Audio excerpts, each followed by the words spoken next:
Hallelujah. Ya, melne ya benoy. To mole toile nga fa fti telele. Sungo fa finga inga mat fa tua.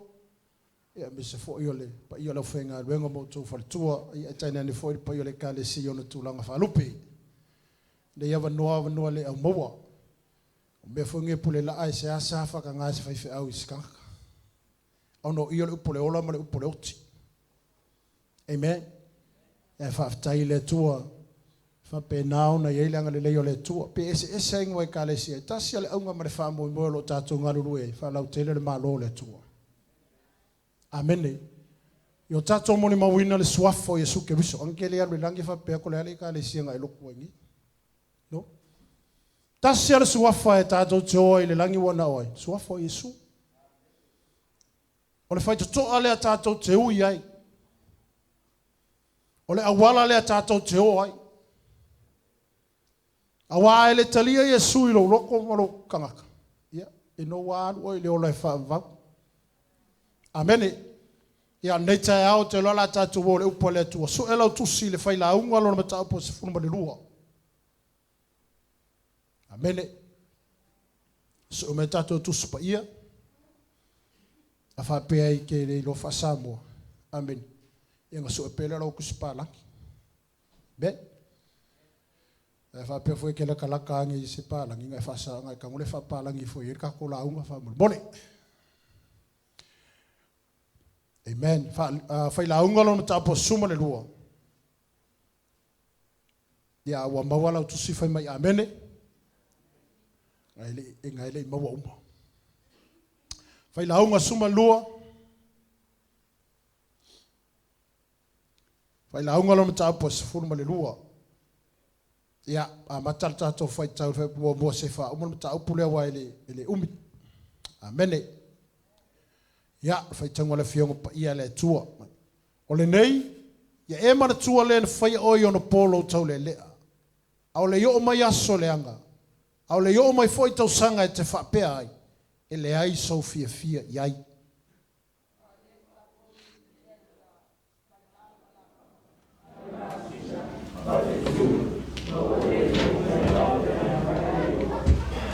Ole aso e te ai o ele o leo i whana. O whana o ai tanga tamanos. Ma leto i ngā luhue e o holo. A wao toi titi, a whapo liurugia e wa ai i whamalama.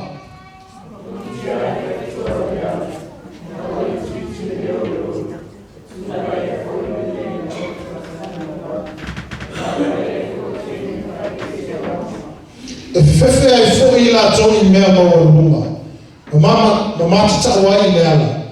Pe a funga mai se kati, ma fai se ma me mafa. Wa ua le ai lava se toi na nao. A wa a anu me tanga te ilo na fale wha mau. E feo ai fo i e tau fai tani tuki le ala.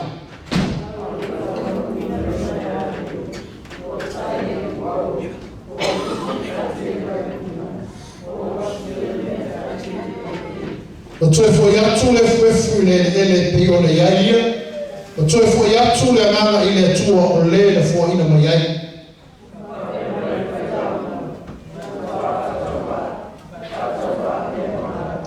E sili le poto le fo ina aunga o le mele ale sili ai o na o atu i tangata ia poto. Ina ia ma fo i ma sue. O saunia fat oto i teni.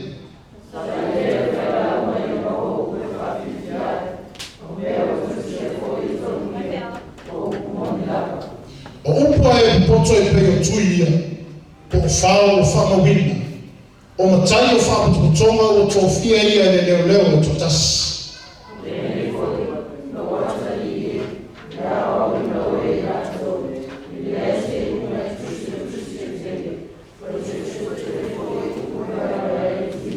Se tātou whalongo ia i le unga o mea uma, ia e matau i le tua, ma e ana ia na polo inga. Awa o mea ia te tau i te gata uma.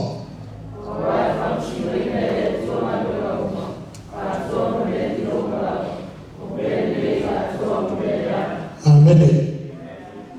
Aleluia. Ole e tātou mtau puna le tai au le nei. A ole au tu e wha pena na wha au tu iai le tātou tusi le tai au le nei.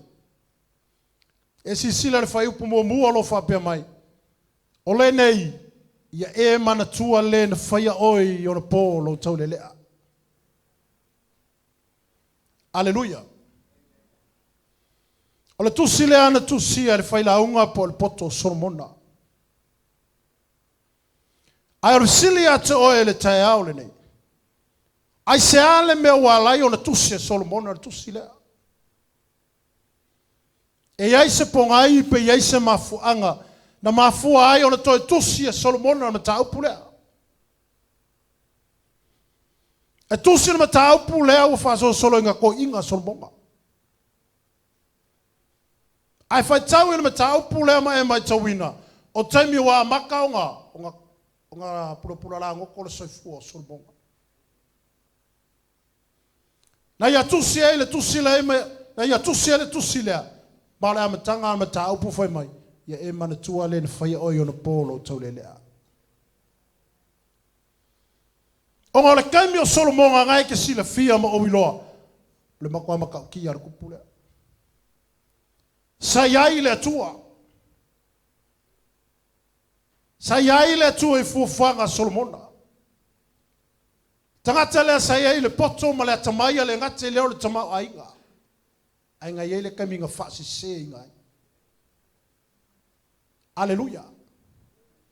E aono wha manatu i ata oe le tae aole nei. Aua le avea le tamau ainga, ma le poto, ma mea wa e maua. Wha pele wa e maua mea uma. Haleluia. E visili lea. O le ola ainga i ke ola. Amene. Haleluia. O le malosi e o ainga e ke malosi. Wa le fa pe a umalo wola nginga ela ko le furimba ki le ko fa ka mo si ola si e ola ko ka ya. Amen. Alleluia. E Paula o le me alofa le tu le tagata o le ola. Wa ai hoki ke le ko mo si ola. Amen. A o me ia na fa manatu Solomon na mate o mai ina e fa fangu ai tatou yo tatou mana tua le taimi o lo maros. Wa fiangi kala voa mau soifua. Amen. I tell you to young people. Whaonga ka kaulo wola. Amen. Ma whau le kua whainga na marosi a ke oe. Le whape maua rola pi ei malau i ei.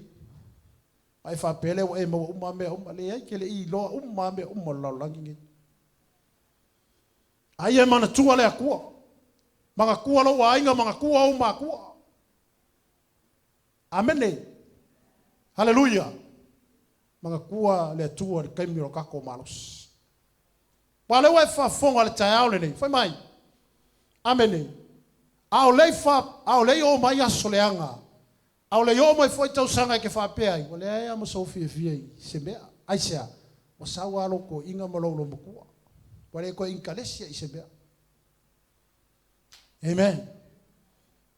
Ale kaimi o le malosi ola. Le alu o le alu o kabrefi. Ala vea irika ngakae. Hallelujah. Ale taimine nei e tauna whao ngā ai lo tātou malosi. Amen. Hallelujah. Matau i le tua. Ana pe usta i ane polo inga. A o maualo malosi o le kingonge. Au lei fa pauli ulungia le la ma le malama ma le masino ma fitulongo winga. Ya wa pengaunga ka wasola wa ai. Wa ni ko inose mea. Amen. Ma wa fo i mai au pe ama vai aku le. Amen. O lo malosi le asa ia i kamio e malosi ke le ko maua. Amen. Wai manga ola ko fai me i lo kamisa malosi ai ale o ko inga ke le ko ia nga kami le ko manga ko fai se me kamisa e kala bo. Hallelujah. Ale tu ala lo le ale upo le tua por fa malosi le Solomon ya ta to ta ya ole nei. Ya e mana tua le tua. Yo ta to mana tua le tua. Pa ole sira kala kala ngo ki fa ka man ku ale ku. Amen. Nga ka ki whalongo longo e ka kai ko kinga inga. Awai ka fiola. Ia la ko fiola e ambi o le anga le menga ola.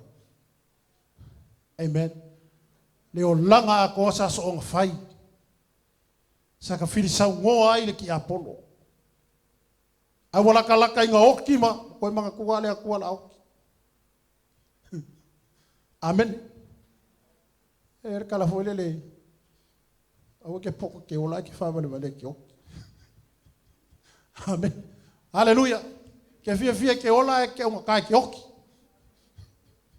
Amen. Hawa foi mai no le ko ke oki. E sa wi ke. Paru lo. Hallelujah. E mali e ale fionga le tua. O le sia songa ai saule a ngelu mo le raki. Vai mele ko anu male disilia. Fai a sem o yele la sau. Mo ko lio sem la piko lunga lis. So lo la ngelu fai a sem vai mele ko sau ke la. Mai sem pa mo le age vai pela ko fai le ko la lo mo. Fa piko au la lo lis nga lo ke le yor ke mi salbo. Ala ko loa i lunga ai le langi fai mele ko ala ko fai a sem mo suile di sole makamba i lunga makamba i lan. Amen. O fea le me ke sola ye, o fea foi me ke sola ye. Se e yai ale kua yaki. Amen. Fonga ka kaulo ka ko malosi. Fonga ka kaulo ka ko wola. Amen. Fonga te taulo malosi se vai le tua. Ai pole ase ministry ale kale sia ke aonga i fonga ai oi. Amen. To tele o tangata mo mi e tono nga ruenga ale tua. Anga e ke ka fau. Ai ke ele ya sau me o fai. Ya le bala au ko fai au. So mai sa fa ngalo wola I le ministry le wa bala au ele tua ya toi. Au le nganga le Solomon na ia fai ele tu sile mai tu ina mai. Ina ia fai mala puta inga ya songe wa kako yai. Wa songe wa kako ye so wa ele wa sau fa kasi me umar kai me kasi. Hallelujah. Afa yo ngai ke ka fao amu i oi. Ke le olo alfa solonga le lalo langi mambele wo o yeri kai mi ngai. Ale temile le taunga ka ko ku lunga ba ka ko ku fa kasi. Kau le kau mo ke riso. Ke le ilo ye. Ole ase ki kilo le lalo langi mambele ko kupu ai. Ya e mafa fa wa ile ko mo valo anga le fionga le tuolo ka oko kongo le fionga le. Amen. Hallelujah. Quel est le malo si mau? Quel est le malo si pule le ola? Ki pilor kenge pule le ola? Kali ngar fa fikaudi.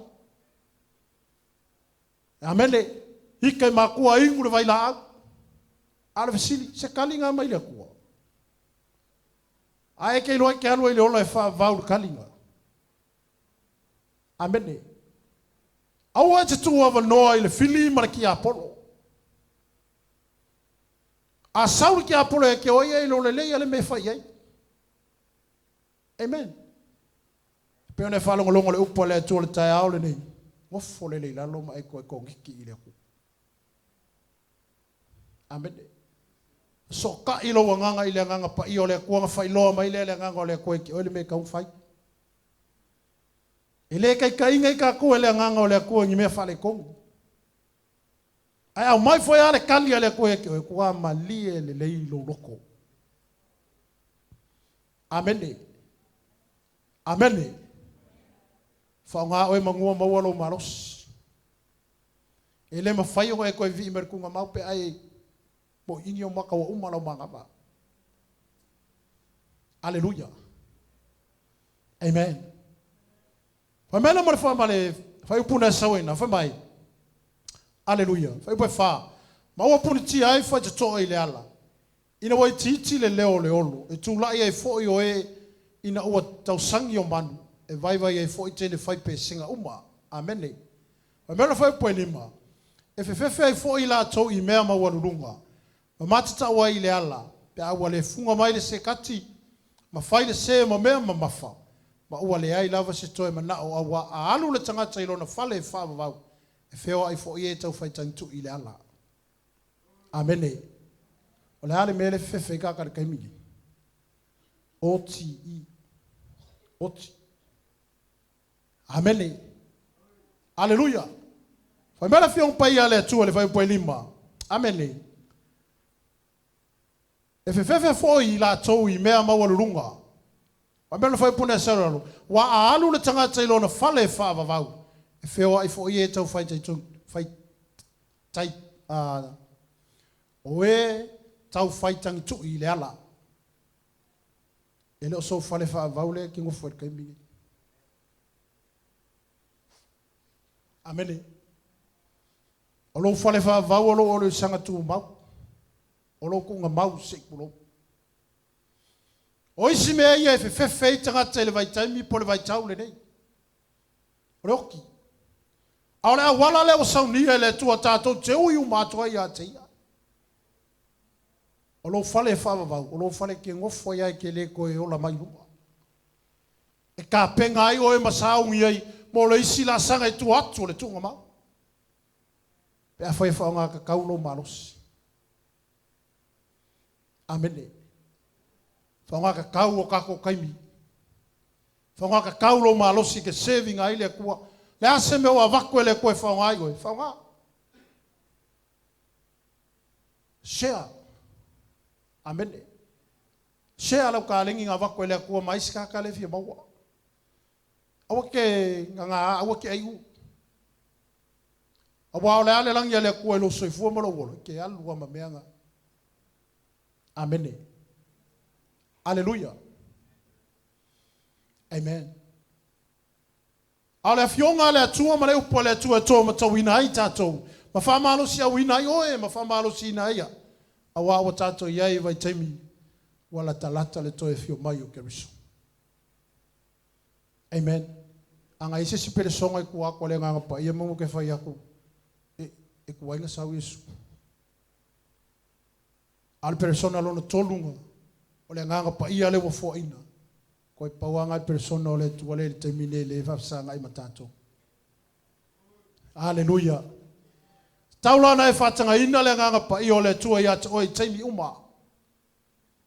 Aso umolo sa valinga, malau tau fitulinga, ia e whatanga ina le nganga pa I o le tua I ina I tato. Lana me whasinga oku e le nganga pa I a peka ko ke o sai. Me. Amene. Ale foi meu ngang pa yo si fo ayo ka ko isa. Hallelujah. Ale upula Solomon na ya tusiai. Ina wa no Solomon. Ole lima se fulu pa sengi o longa olanga. Ale ya nga. Hallelujah. Aisha, anga fai ele ku a e ku mau ya ke o mai ka si polo inga. Okay ya ke Solomon male malu le ngai fai ya. Ele ia vea le maka ngo fio le malu nga fai e Solomon. Ma mea nga ku mau ile ku e kongui. Le ai. Anga ala nga saule malu le ku. Ele saule malu le ku ngo se malu. E saule malu le ku ma fu ngoi. Oi. Amen. E saule malu mo le faunga le tu e ma fu mai ngo ka ko. Famana fionga pa ia le tua. O kou o le manu. O a o le manu. O ke le fiongi manu e fai e limo tangata. Manu ia nga fai e ka vai ka ko marikimo mo le makangi. Al manu sa o le kua. Oi. Amene. O tātou o le manu o le kua. Mea nga fai mai e le tua ia mose. Fai a Israelu ia. Fa pai ai nei latou awa o pai. Amen. Hallelujah. Fa malu tangata. Aso uma. Ile ngase kasi se aso. Hallelujah. Anga ka ko ke fa sanga ia ma fa ka only 24 hours. Aso uma. Ke mo ele sia sola ele ya ke ala fo le sia so mo fa ale kong mo ame ke lo fa kaya. Amen. Ai e whatanga ina le mana o le nganga pa I o le tua ya te oi. E whatonu ina lo sa. E tāwhola wina le tātou whainga malanga. E lea ia so kako malos. Lea se mea. E lea ia ma se mea kako. E lea so kako malosi. Amen. E lea so kako wako. Koa e whai mena apostolo Paulo. E a fio mai mea akoa ngaki wha akoa le mea wale akoa. Tātou te wa ai whale akoa. Ai a fio mai le atua ngaki wha akoa koa inga. Lau wa ai. Ma lau wa ai. Aleluia. Amen. O ako e kaimi o lo soifua ma lo uolo i ere kaimi whaonga kakau. Amen. Whaonga kakau. Serve le kua. O whainge serve le kua e ngalo lo waiga. Amen.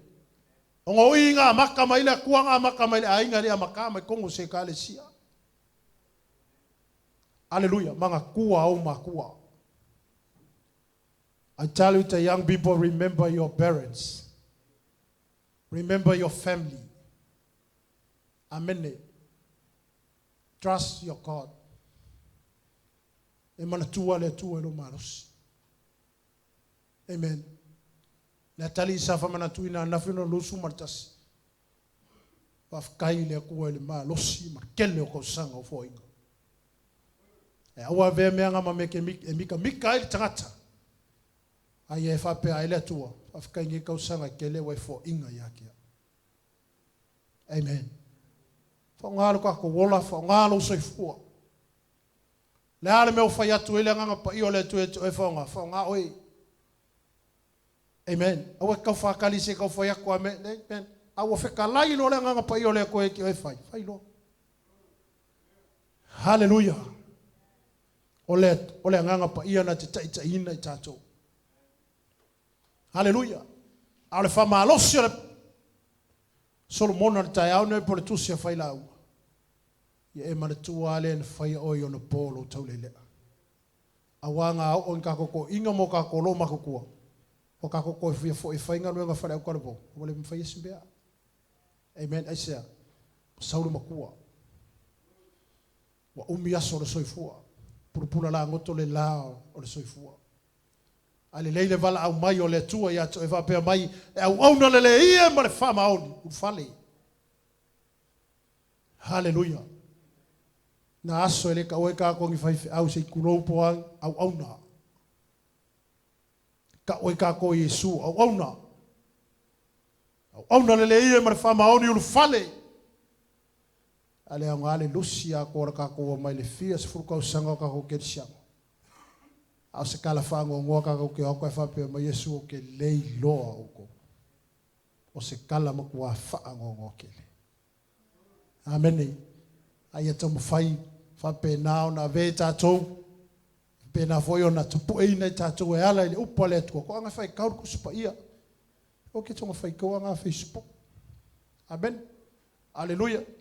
Ai pula ko ale me le ka ai pula ye haleluya aya to anga fai tau le fionga ale tua fa kupu kele inga ilo ka ko malos ya o ina tato i me uma tato te yai haleluya a fai ka elo faku kali le kongo le fionga ale tua amen fa pe o malepe pole ase me o fa le kongo o le tali ka o ko kongo le fionga ale tua.